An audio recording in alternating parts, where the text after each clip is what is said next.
So when beef are grass-fed, they're not going to have quite as much fat within them. They're going to have enough to make a good cut of meat, but not have too much. So it's kind of that perfect balance. I'm Laurie Savage, and we have a beef and dairy farm in the heart of the Agricultural Reserve in Montgomery County. We're in Dickerson, which is in northwestern Montgomery County. Our family owns about 300 acres. In addition to the beef and the dairy, we also raise corn and hay. We sell a lot of hay to the horse industry. We have a herd of about 20 or so beef cattle and dairy beef crosses, some dairy steers. We also have a small dairy herd of about 40 Holsteins, Jerseys, Brown Swiss, and Ayrshires.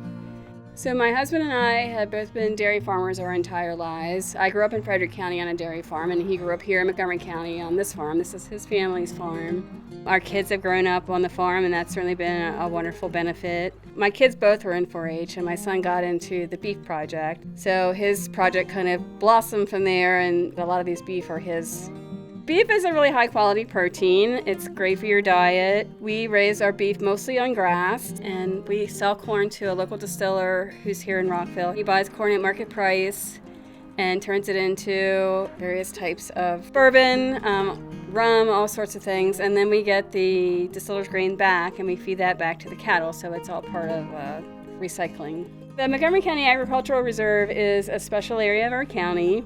It's a nationally acclaimed program of preserved land. Another thing that we've been heavily involved with for about a year and a half now is selling our burger to the Manna Food Center through the Farm to Food Bank program. And that's where the Food Council has funds to purchase meat at sort of between a wholesale and a retail price, so that we're making sure that the farmers are here to steward the land. If farmers can't make a living on the land, then the land is going to be able to be here even if it is preserved. So it's important to keep farmers profitable and farming to keep this open space.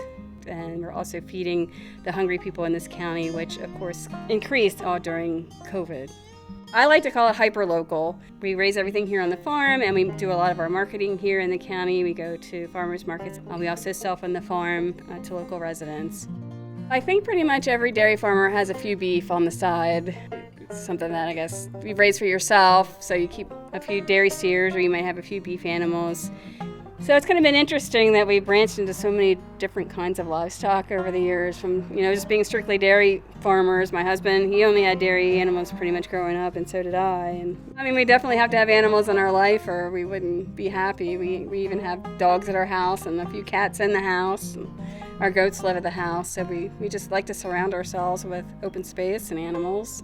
People say farmers don't ever go on vacation, but really, why do we need to go on vacation when we've got all this open space? It's not something that we need to get away from.